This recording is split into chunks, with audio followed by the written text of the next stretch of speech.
ہم اس بات پر ایمان لے آئے ہیں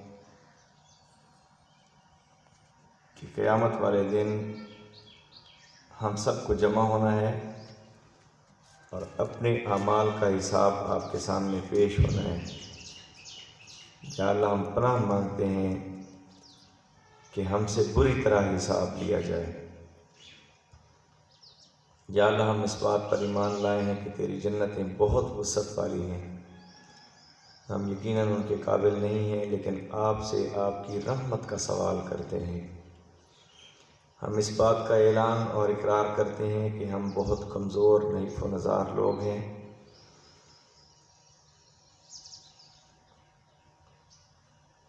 ہم محتاج اور فقیر لوگ ہیں۔ یا اللہ، آپ غنی اور بے نیاز ہیں، آپ سے کوئی پوچھنے والا نہیں ہے۔ آپ اپنی ان جنتوں کا ہمیں وارث بنا دیں۔ اور یا اللہ، آپ کی جنت اور جہنم پر ہم ایمان لے آئے ہیں۔ جہنم کا عذاب جان کو کھا جانے والا ہے۔ یا اللہ، اپنی جہنم کے عذاب سے ہم سب کو بچا لے۔ خواتین و حضرات، صبح سویرے کا وقت ہے، بہت پر نور وقت ہے۔ اللہ تعالیٰ کے فضل اور احسان سے ہم سب یہاں جمع ہوئے ہیں۔ اللہ تعالیٰ کی توفیق ہے کہ ہم یہاں اکٹھے ہوئے ہیں۔ اللہ کی توفیق سے یہاں اکٹھے ہوئے ہیں دین کا علم حاصل کرنے کے لیے، قرآن سننے کے لیے، سنانے کے لیے، پڑھنے پڑھانے کے لیے، سمجھنے کے لیے۔ آپ کے لیے خوشخبری یہ ہے کہ پیارے نبی صلی اللہ علیہ وآلہ وسلم نے ہمیں یہ بات بتائی ہے۔ حضرت ابو ہریرہ رضی اللہ تعالی عنہ کے ذریعے سے اللہ کے نبی صلی اللہ علیہ وآلہ وسلم نے ہمیں بتایا۔ حضرت ابو ہریرہ رضی اللہ تعالی عنہ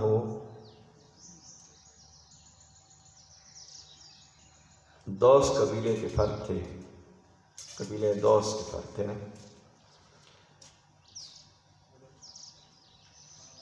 عمر بن طفیل دوسی ان کے قبیلے کے سردار تھے۔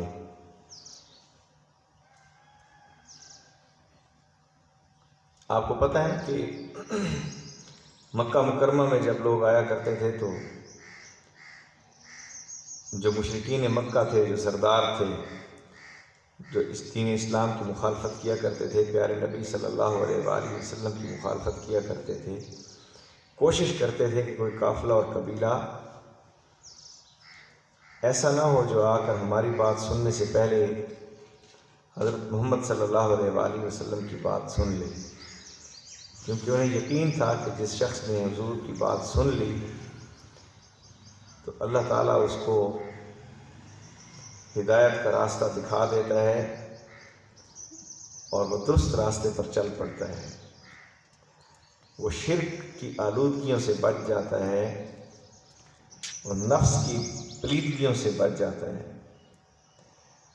وہ پھر جو لوگ اس طرح کے ہوتے ہیں وہ پھر ظاہر ہے کہ ان کے حیطۂ اثر سے باہر نکل جاتے ہیں، اور ایک بہت بڑا نظام تھا ان کا۔ وہ سمجھتے تھے کہ ہمارے آباء و اجداد جن کی پیروی کرتے تھے، جن کی بندگی کرتے تھے، جن کو سفارشی مانتے تھے، وہ ایک پورا دین کا نظام تھا، اس کے ساتھ ان لوگوں کو جوڑ کے رکھنا چاہتے تھے۔ اسی طرح عمر بن طفیل دوسی کے ساتھ بھی ہوا کہ جب وہ مکہ میں پہنچے ہیں تو ابو جہل وغیرہ وہاں جا پہنچے ہیں۔ انہوں نے جا کر بتایا کہ خیال کرنا یہاں عبد المطلب کا پوتا، عبداللہ کا بیٹا محمد، آپ سب کہیں نا صلی اللہ علیہ وآلہ وسلم، وہ موجود ہے، اور جو شخص اس کی بات سن لیتا ہے تو اس کے اندر کچھ تبدیلیاں پیدا ہوتی ہیں۔ ان میں سے تبدیلی یہ پیدا ہوتی ہے کہ وہ پھر اس کے خاندان والے، برادری والے، والدین اس سے کٹ جاتے ہیں۔ انہوں نے اس کو ڈرایا تو عمر بن طفیل دوسی نے یہی کام کیا۔ ان کے سمجھانے پر خانہ کعبہ کا طواف کرنے کے لیے گیا اور کانوں میں اس نے روئی ٹھونس لی تاکہ میں کوئی بات نہ سن سکوں اور نہ سمجھ سکوں۔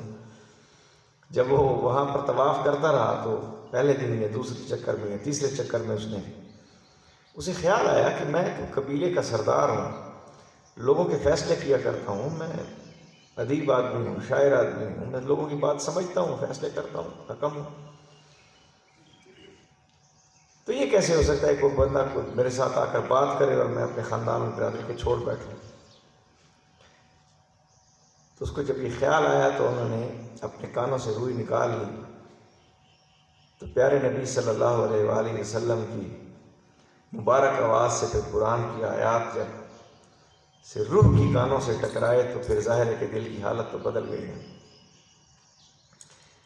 ویسے بڑے خوش بخت لوگ تھے، کتنے خوش نصیب لوگ تھے جنہوں نے اپنے کانوں سے حضور نبی کریم صلی اللہ علیہ وآلہ وسلم کی گفتگو سنی، حضور کی مبارک آواز میں انہوں نے قرآن پاک کی تلاوت سنی،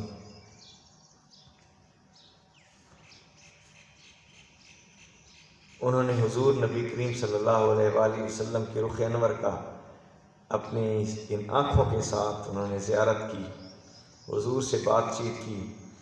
جس کو کسی اپنے گھر کا معاملہ پیش آتا تھا یا معاشرے میں رہتے ہوئے کسی کے ساتھ اور معاملہ پیش آتا تھا تو پھٹ حضور نبی کریم صلی اللہ علیہ وسلم کے پاس پہنچ جاتے تھے، اللہ کے نبی اس کا معاملہ کیسے ہوگا؟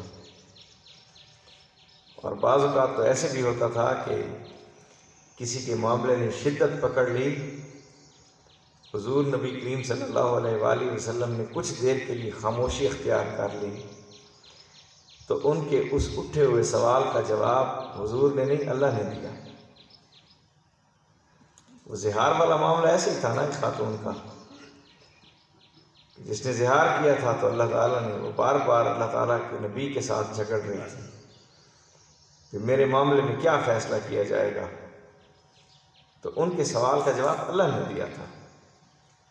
اللہ نے بتایا کہ میں تمہیں دیکھ رہا تھا کہ جب تمہارے ساتھ وہ فلاں عورت جھگڑ رہی تھی۔ تو بہرحال یہ بہت بڑی خوش بختی کی بات تھی۔ تو حضرت عمر بن طفیل دوسی نے حضور کی جب بات سنی تو پھر پھٹ ایمان لے آئے اور کہا کہ آپ کیا چاہتے ہیں؟ حضور نے دین اسلام پیش کیا کہ اللہ تعالیٰ کی بندگی اختیار کریں، وحدہ لا شریک ہے، یہ جتنے دوسرے بت بنائے ہوئے ہیں ہمارے اپنے گھڑے ہوئے ہیں، صلہ رحمی کریں، خاندان اور برادری اور رشتہ داروں کے ساتھ تعلق استوار کریں، تعلقات جوڑ کر رکھیں۔ صلہ رحمی تو آپ کو پتہ نہیں صلہ رحمی کیا ہے؟ صلہ رحمی یہ نہیں ہے کہ جو آپ سے جڑے آپ اس سے جڑیں، بلکہ صلہ رحمی یہ ہے کہ جو آپ سے کٹے آپ اس سے جڑیں۔ صلہ رحمی کریں، یتیموں کی کفالت کریں، بیواؤں کا خیال کریں، جھوٹ نہ بولیں، اپنی زندگی کو آلائشوں سے پاک کریں۔ بتایا اللہ تعالیٰ ان باتوں کا حکم دیتا ہے اور ہم یہ چاہتے ہیں کہ اللہ کے بندے بن کے رہیں۔ اللہ تعالیٰ نے تو ہمیں تمام ہدایات دی ہیں نا، انفرادی اور اجتماعی، ہر طرح کی ہدایات دی ہیں، انفرادی ہدایات بھی دی ہیں اور اجتماعی ہدایات بھی دی ہیں۔ ایک فرد نے اپنے گھر میں کیسے رہنا ہے، اس کے اپنے ذاتی معاملات کیسے ہیں، اس کا رہن سہن کیسے ہونا ہے، اس کا لباس کیسے ہونا ہے، اس کی شکل کیسے ہونی ہے، اس کی وضاحت کیسے ہونی ہے۔ شکل سے مراد یہ ہے کہ وضاحت کیسے ہونی ہے۔ اس نے محلے میں کیسے رہنا ہے، ہمسایوں کے ساتھ کیسے رہنا ہے، اپنے شہر میں کیسے رہنا ہے، بستی میں کیسے رہنا ہے، بستی والوں کے کیا اس پر حقوق ہیں، اس کے ذمہ کیا کیا فرائض ہیں لوگوں کے، اور ایک دوسرے کے ساتھ تعلقات۔ اسلام پورے کا پورا دین جامع دین ہے نا، یہ صرف عبادات، صرف نماز روزے کا دین نہیں ہے، یہ جامع دین ہے، یہ پوری ہدایات دیتا ہے۔ یہ صرف یہ نہیں بتاتا کہ تسبیح کیسے پڑھنی ہے، نماز کیسے پڑھنی ہے، وضو کیسے کرنا ہے۔ وضو پر بہت زیادہ زور دیا جاتا ہے، بہت زیادہ زور دیا جاتا ہے، ایک آیت ہے سمجھایا کہ اللہ تعالیٰ نے، اور بہت ساری چیزیں معاملات پر، یہ ابھی بھائی بتا رہے تھے، غیبت سے منع کیا ہے، چوری سے منع کیا ہے، رشوت سے منع کیا ہے، خیانت سے منع کیا ہے، دوسرے کے حقوق پر ڈاکہ ڈالنے سے منع کیا ہے، وراثت میں حق دینے کا حکم دیا ہے، آپس میں تعلقات استوار کرنے کا حکم دیا ہے، صلہ رحمی کا حکم دیا ہے، ناپ تول میں کمی کرنے سے منع کیا ہے، پورا حق دینے کا حکم دیا ہے۔ زمین کے کیا حقوق ہوں گے، پوری اسٹیٹ کے کیا حقوق، کیا قوانین ہوں گے، پورے قانون کے لیے کوئی چیز چھوڑی نہیں ہے، خشکی اور تری سب کچھ اس کتاب میں بیان کر دیا ہے، اور پیارے نبی صلی اللہ علیہ وآلہ وسلم نے ہمیں یہ بات بتا دی ہے۔ یہ حضرت ابو ہریرہ جن کا میں تذکرہ کر رہا ہوں نا، اب وہ آگے چلتا ہوں۔ حضرت ابو ہریرہ رضی اللہ تعالیٰ عنہ کو کسی یہودی نے مذاق اڑایا تھا کہ تمہارا نبی تو وہ ہے کہ جو تمہیں پیشاب کرنے کا طریقہ بتاتا ہے. تو انہوں نے اس پر فخر کیا، اور باقی یہ فخر کرنے کی بات. انہوں نے فخر کیا، انہوں نے کہا ہاں ہمارا تو نبی ہمیں بتاتا ہے کہ تم نے پیشاب کیسے کرنا ہے، کھانے کے آداب کیا ہیں، تمہارے پینے کے آداب کیا ہیں، تمہارے اٹھنے بیٹھنے سونے کے آداب کیا ہیں، تمہارے لباس کے آداب کیا ہیں، ایک دوسرے کے ساتھ تعلقات کیا ہیں. اسلام نے پوری بات بتائی ہے. تو حضرت عمر بن طفیل دوسی نے جب اسلام قبول کیا تو پھر وہاں رہ کر انہوں نے تعلیم حاصل کی حضور سے کچھ دن، جتنے دن ان کا قیام تھا. تو دار ارقم میں جا کر وہ پڑھا کرتے تھے اور سیکھا کرتے تھے اور سمجھا کرتے تھے. تو جس دن وہ وہاں سے رخصت ہونے لگے نا تو حضور نبی کریم صلی اللہ علیہ وآلہ وسلم سے انہوں نے درخواست کی کہ مجھے کوئی ایسی نشانی دیں کہ جو نشانی لے جا کر میں اپنے علاقے اور بستی کے لوگوں کو پیش کروں کہ جس پر وہ لوگ پھر میری بات مان لیں، میری بات سمجھ سکیں.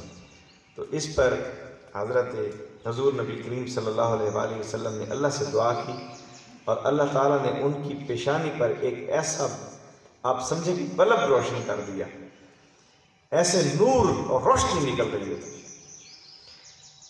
تو بڑی خوبصورت روشنی تھی، ظاہر ہے اللہ تعالیٰ کی طرف سے وہ نور تھا. حضور نبی کریم صلی اللہ علیہ وآلہ وسلم کے معجزات میں سے یہ ایک معجزہ ہے. حضور کے بہت سارے معجزات ہیں نا جی، یہ حضور کا ایک معجزہ ہے. تو اس پر پھر انہوں نے کہا کہ اللہ کے نبی، میں ہو سکتا ہے کہ یہ میری روشنی لوگ دیکھ کر میرا مذاق اڑائیں یا کوئی ایسی الٹی سیدھی بات کر دیں، تو اس کو کہیں اور منتقل کر دیں، میری ڈنڈے پر منتقل کر دیں. عصا جو ہاتھ میں رکھا کرتے تھے سنت ہے. تو حضور نبی کریم صلی اللہ علیہ وآلہ وسلم نے اللہ سے دعا کی تو اللہ تعالیٰ نے پھر ان کا وہ جو نور تھا، وہ جو روشنی تھی، اس کو ان کے عصا پر منتقل کر دیا. اور پھر یہی ہوا کہ وہ اپنی بستی میں گئے تو دور سے لوگوں نے دیکھا اپنے سردار اور قبیلے کے سردار کا استقبال کرنے کے لیے. جب دور سے انہوں نے دیکھا اور پہنچے، پہلے تو روشنی دیکھیں کہ کیا روشنی آ رہی ہے. دور دیکھا تو پھر پتہ چلا کہ عمر بن طفیل آ رہے ہیں. پوری بستی کے لوگ دوڑ پڑے ان کی طرف. ان کے والد محترم بھی وہاں پہنچے تو انہوں نے جا کر یہ بات بتائی کہ میں تو وہاں پر اسلام، دین اسلام آ گیا ہے اور میں نے وہ قبول کر لیا ہے. محمد مصطفیٰ صلی اللہ علیہ وآلہ وسلم پر میں ایمان لے آیا ہوں. اس لیے اب میرے اور آپ کے درمیان ایک فرق رہ گیا ہے، ایک فرق پیدا ہو گیا ہے کہ میں اب یہ شرک نہیں کرتا. ان کے والد نے پھر یہ بات کی کہ جس بات کو آپ نے درست سمجھا، ظاہر ہے نا قبیلے کے سردار ہیں، اگر وہ واقعی بات درست ہے تو ہم سب مل کر اس پر اسلام لے آتے ہیں. اور پھر پوری کی پوری بستی نبی کریم صلی اللہ علیہ وآلہ وسلم پر ایمان لے آئی. اسی بستی کا ایک فرد جن کا نام حضرت ابو ہریرہ ہے، جن سے میں یہ بات گزارش کرنے جا رہا ہوں آپ کے سامنے. تو حضرت ابو ہریرہ رضی اللہ تعالی عنہ تھے. حضرت ابو ہریرہ رضی اللہ تعالی عنہ سے کم و بیش 5000 احادیث مبارکہ روایت کی ہوئی ہیں. اور اس کی بھی ایک خاص وجہ ہے، ان روایات کے پیچھے بھی حضور نبی کریم صلی اللہ علیہ وسلم کا معجزہ ہے. ورنہ کسی عام آدمی کے بس کی یہ بات نہیں ہے کہ وہ ان باتوں کو اس طرح بالکل ٹھیک یاد رکھے. اور یہ حضرت ابو ہریرہ کو بھی پتہ تھا. اور بڑی عجیب بات تھی، حضور کے معجزات ہیں نا جی. حضور کے پاس وہ گئے اور حضور کے دربار میں پہنچ کر انہوں نے یہ درخواست کی کہ اللہ کے نبی، میری یادداشت کمزور ہے، مجھے باتیں یاد نہیں رہتی. حضور نے فرمایا کہ اچھا ٹھیک ہے، چادر کہاں تو اپنی چادر پھیلاؤ. انہوں نے اپنی چادر پھیلائی تو حضور نبی کریم صلی اللہ علیہ وآلہ وسلم نے اپنے مبارک ہاتھوں سے یوں اوک بنائی اور وہاں چادر پر ڈال دی. فرمایا کہ اس چادر کو لپیٹ دو، اکٹھا کرو. اکٹھا کیا اور اکٹھا کرنے کے بعد فرمایا کہ اس چادر کو اپنے اوپر لپیٹ دو. جب چادر کو اپنے اوپر لپیٹا تو اللہ کے نبی کے معجزات میں سے معجزہ ہے کہ پھر حضرت ابو ہریرہ رضی اللہ تعالیٰ عنہ کی یادداشت وہ یادداشت بنی کہ شاید کسی کو نصیب ہو. تو حضرت ابو ہریرہ رضی اللہ تعالیٰ عنہ نے ہمیں یہ بات بتائی کہ پیارے نبی صلی اللہ علیہ وآلہ وسلم کا ارشاد گرامی ہے کہ جو شخص بھی دین کا علم حاصل کرنے کے لیے سفر کرے گا، جیسے آپ سفر کر کے آئے ہیں، اپنے گھروں سے چل کے آئے ہیں نا یہاں تک، سفر کرے تو اللہ تعالیٰ اس کے لیے جنت کا راستہ آسان کر دے گا۔ اور فرمایا کہ جو لوگ اللہ کے گھروں میں سے کسی گھر میں اکٹھے ہو کر اللہ کی کتاب کی تلاوت کرتے ہیں، آپس میں اس کا درس لیتے ہیں، سمجھتے اور سمجھاتے ہیں، ان پر اللہ تعالیٰ کی طرف سے سکینت نازل ہوتی ہے۔ ویسے مجھے تو لگ رہا ہے کہ سکینت خاصی طاری ہوئی ہے آپ پر، صبح صبح کا ٹائم میں سکون آ رہا ہے، نیند کا وقت ہوتا ہے، سکون آ جاتا ہے، لیکن یہ خاص سکینت ہے۔ یہ سکینت یہ اونگ والی سکینت نہیں ہے، یہ بھی سکینت ہوتی ہے، لیکن یہ سکینت وہ ہے کہ فرشتوں کی مجلس میں موجود ہے، فرشتے بلکہ آپ کی مجلس میں موجود ہیں، فرشتوں نے اس کو گھیرے ہوئے ہیں۔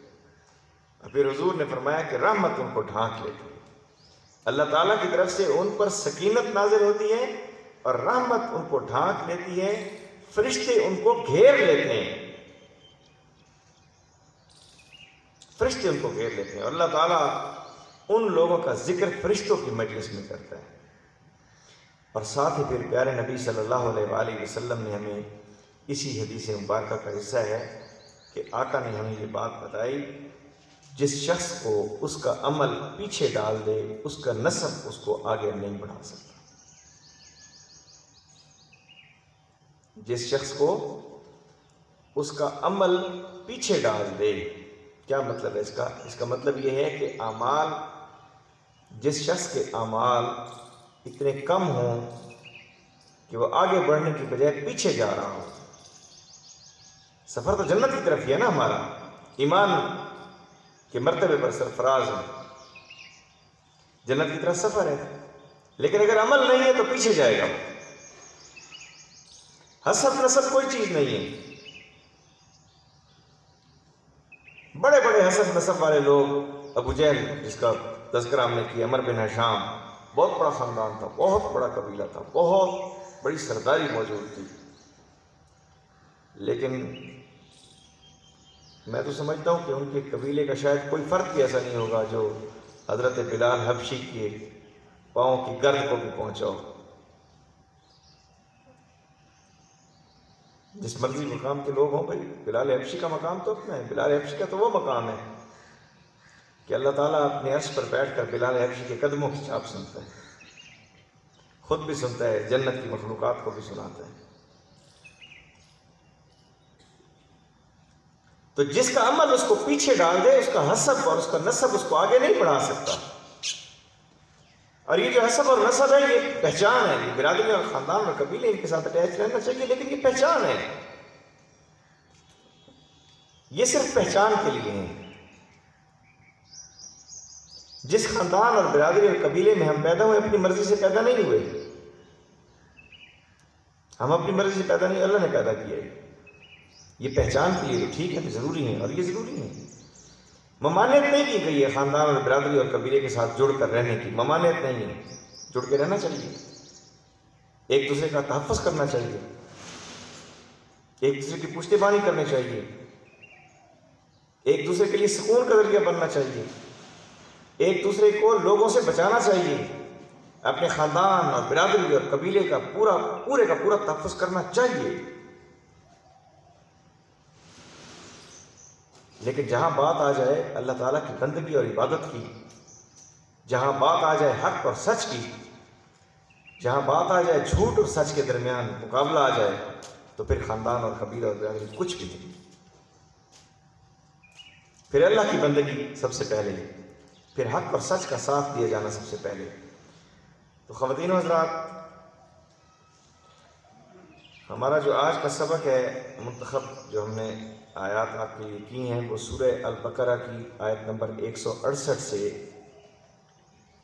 177 تک ہم ان کا مطالعہ کریں گے، اور آج کی آخری آیت اس سبق کی آیت البر ہوگی، اس کی طرف چلیں گے تو پھر انشاءاللہ اس کا تعارف بھی کرائیں گے۔ اعوذ باللہ من الشیطان الرجیم، بسم اللہ الرحمن الرحیم۔ یا ایھا الناس کلوا مما فی الارض حلالا طیبا ولا تتبعوا خطوات الشیطان انہ لکم عدو مبین۔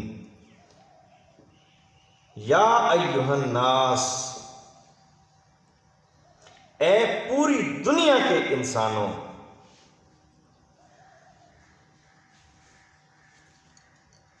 کل ہم نے پڑھا تھا نا یا ایھا الذین آمنوا،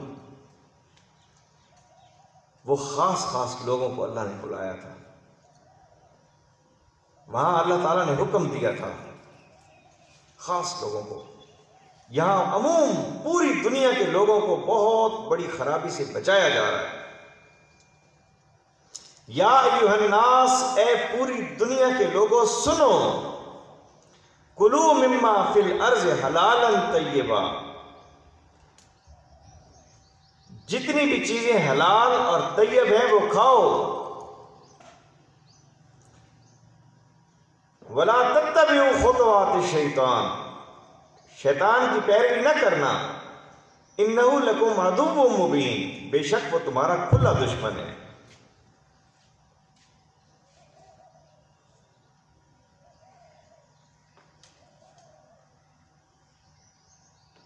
چیزوں کے کھانے پینے کے معاملات میں لوگ بہت زیادہ افراط و تفریط کا شکار تھے، بہت ساری حلال چیزوں کو، طیب چیزوں کو انہوں نے اپنے اوپر حرام کر رکھا تھا، کھانے پینے کے معاملات میں بھی اور معاشرت کے دوسرے معاملات میں بھی۔ مثلا بہت سارے ہندوؤں نے اس بات کو سمجھ لیا کہ شاید ساری عمر نہ نہانا یا منہ نہ دھونا یا ہاتھ نہ دھونا یا پیر نہ دھونا، اس سے اللہ راضی ہوتا ہے۔ کئی لوگوں نے اس بات پر کہ فلاں اونٹ کی پشت سے 10 بچے پیدا ہوئے ہیں یا فلاں اونٹنی نے 10 بچے پیدا کر دیے ہیں تو اس کو کسی کے نام پر چھوڑ دینا، اس کو نہیں کھانا، اس کے پیٹ میں سے مادہ پیدا ہوگی تو سب کھائیں گے، جو نر پیدا ہوگا تو صرف مرد کھائیں گے۔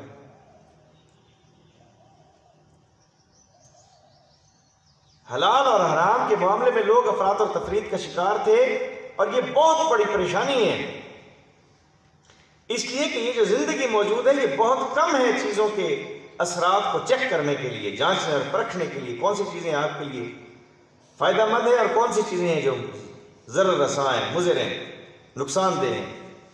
اللہ تعالیٰ نے یہ معاملہ سلجھا دیا، حل کر دیا۔ جن چیزوں کا نقصان ان کے نفع سے زیادہ تھا، اللہ نے ان کو بند کر دیا۔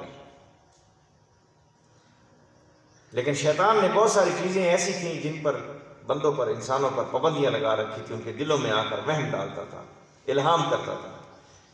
یا ایھا الناس کلوا مما فی الارض حلالا طیبا، حلال اور طیب چیزیں کھاؤ۔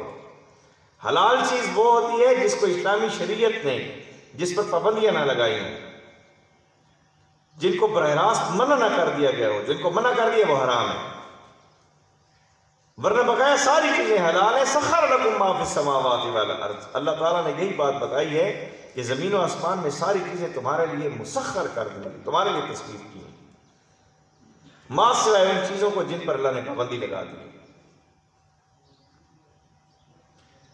حلالا طیبا، اور طیب بھی ہوں، حلال بھی اور طیب بھی، حلال بھی ہوں اور طیب بھی ہوں۔ بعض اوقات چیزیں حلال ہوتی ہیں لیکن طیب نہیں ہوتی۔ طیب کیا ہوتا ہے؟ طیب یہ ہوتا ہے کہ حلال بھی ہو اور ساتھ ظاہری اور باطنی تمام گندگی اور نجاستوں سے پاک و طیب ہو۔ مثلا اللہ تعالیٰ نے بکرے کو حلال قرار دیا ہے کہ نہیں دیا؟ حلال قرار دیا نا، حلال قرار دیا، لیکن اس کو خریدنے میں اگر پیسہ سود کا ہے، رشوت کا ہے، ڈاکہ زنی کا ہے، راہ زنی کا ہے، خیانت کا ہے، تو وہ طیب نہیں رہے گا۔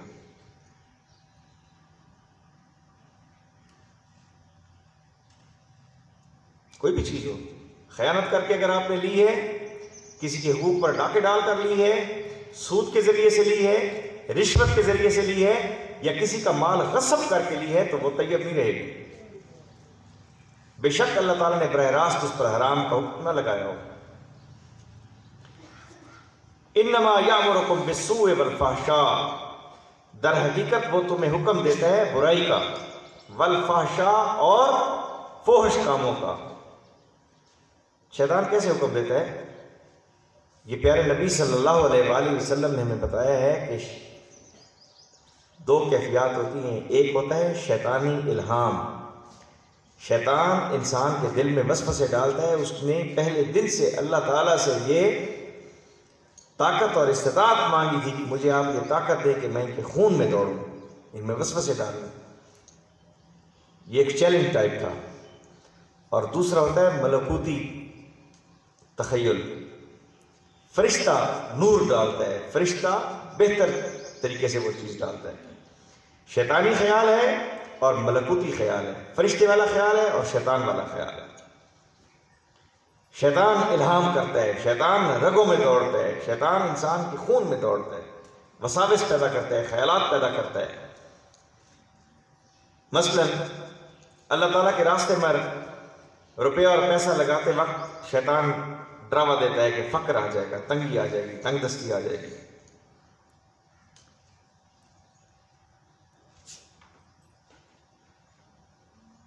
اور اللہ تعالیٰ میں شادی بیاہ پر وہ ویلوں کی صورت میں اڑاتے ہوئے وہاں نہیں ڈراتا، حرام کاریوں پر نہیں ڈراتا، غلط کاموں پر نہیں ڈراتا، شادی بیاہ میں بندہ اسراف کر جاتا ہے وہاں نہیں ڈراتا،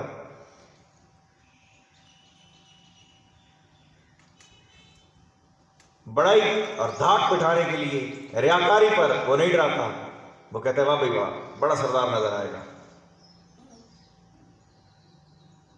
یہ شیطان الہام کرتا ہے۔ اللہ فرماتے ہیں کہ انما یامرکم بالسوء والفحشاء، برائی کا حکم دیتا ہے اور فحش کاموں کا حکم دیتا ہے۔ وَأَن تَقُولُوا عَلَى اللَّهِ مَا لَا تَعْلَمُونَ، اور اللہ تعالیٰ کے معاملے میں وہ ایسی باتیں کرواتا ہے جو تمہیں نہیں پتا، جن کا تمہیں علم نہیں ہے۔ وَإِذَا قِيلَ لَهُمُ اتَّبِعُوا مَا أَنزَلَ اللَّهُ قَالُوا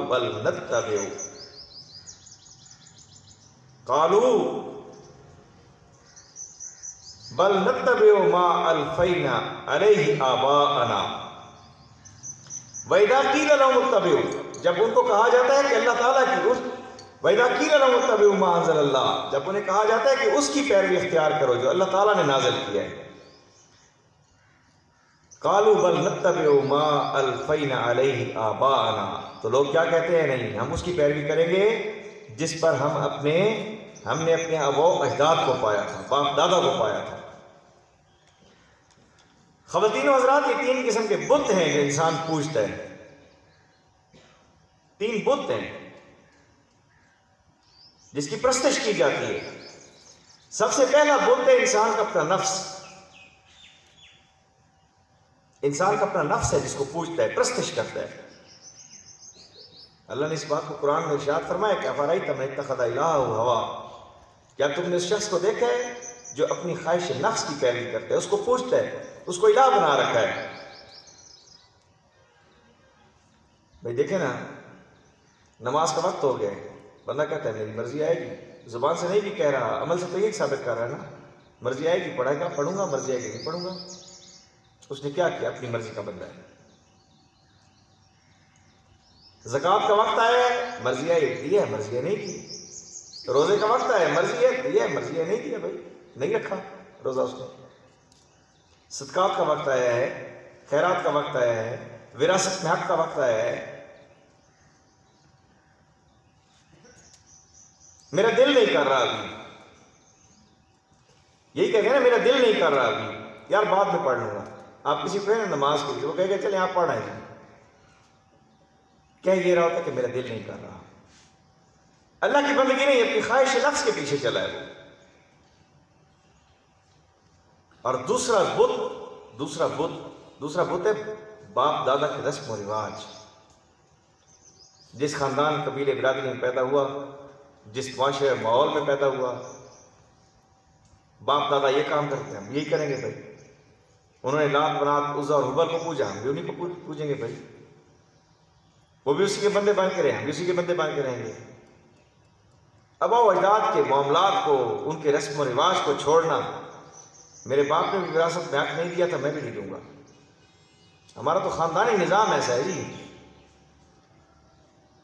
ہمارے باپ دادا کا یہ نظام تھا، ہم تو ایسے چلیں گے جیسے میرا باپ کا ہی باپ دادا نہیں مان رہے۔ اور یہ اس معاشرے میں تو بہت کم ہے، الحمدللہ ہم مسلمانوں کے گھروں میں پیدا ہوئے ہیں، وہاں یہ حالات بڑے خراب تھے۔ یہی بات کہتے تھے آباء و اجداد کو جس پر، اور آر دلاتے تھے آر دلاتے تھے، ایک دوسرے کو آر دلایا کرتے تھے کہ کیا تم نے اپنے آباء و اجداد کا دین چھوڑ دیا؟ پھر حضور نبی کریم صلی اللہ علیہ وآلہ وسلم سے سوال کروایا کرتے تھے، لوگوں کو بھوئے بھیجا کرتے تھے، کہتے تھے کہ اچھا یہ بتاؤ جو لوگ اب آپ پر ایمان نہیں لائیں گے تو وہ تو جہنم میں جائیں گے، تو یہ بتاؤ ہمارے آباء و اجداد کا کیا بنے گا؟ وہ کہاں ہیں؟ وہ جان بوجھ کی شرارتیں کرتے تھے۔ اگر حضور کہہ دیتے کہ آباء و اجداد تو تمہارے جہنم میں، تو یہ کہہ دیتے دیکھو بھائی کیا کہ تمہارے باپ تو جہنم میں جل رہا ہے، تو عجیب بات کر رہا، تمہارا تو باپ بہت اچھا آدمی تھا بھائی، یہ کیسا نیا حکم لگا رہے ہیں؟ تو وہ لوگ اس سے رک جاتے تھے، وہ یہی کہتے تھے کہ جس بات پر ہم نے اپنے آباء و اجداد کو پایا ہے اسی کے بندے بنتے رہیں گے، وہی کام کریں گے۔ اور تیسرا ایک بہت بڑا بت ہے خواتین و حضرات، جو وہاں بھی موجود تھا اور یہاں بھی موجود ہے۔ پتہ ہے وہ کیا ہے؟ وہ بت یہ ہے کہ لوگ کیا کہیں گے۔ یہ بت ہے، لوگ کیا کہیں گے، خدا چاری نہیں، لوکاچاری۔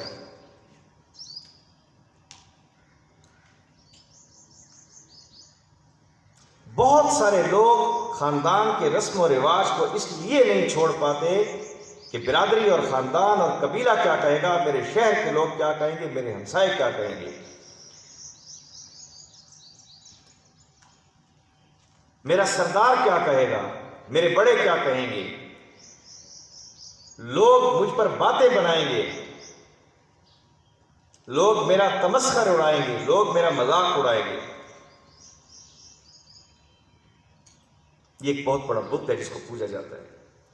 اس لیے فرمایا کہ وَإِذَا قِيلَ لَهُمُ اتَّبِعُوا مَا أَنزَلَ اللَّهُ، جب انہیں کہا جاتا ہے کہ اللہ نے جو نازل کیا اس کی پیروی کرو، قالوا کہتے ہیں بل نتبع ما الفینا علیہ آباءنا، ہم تو اس کی پیروی کریں گے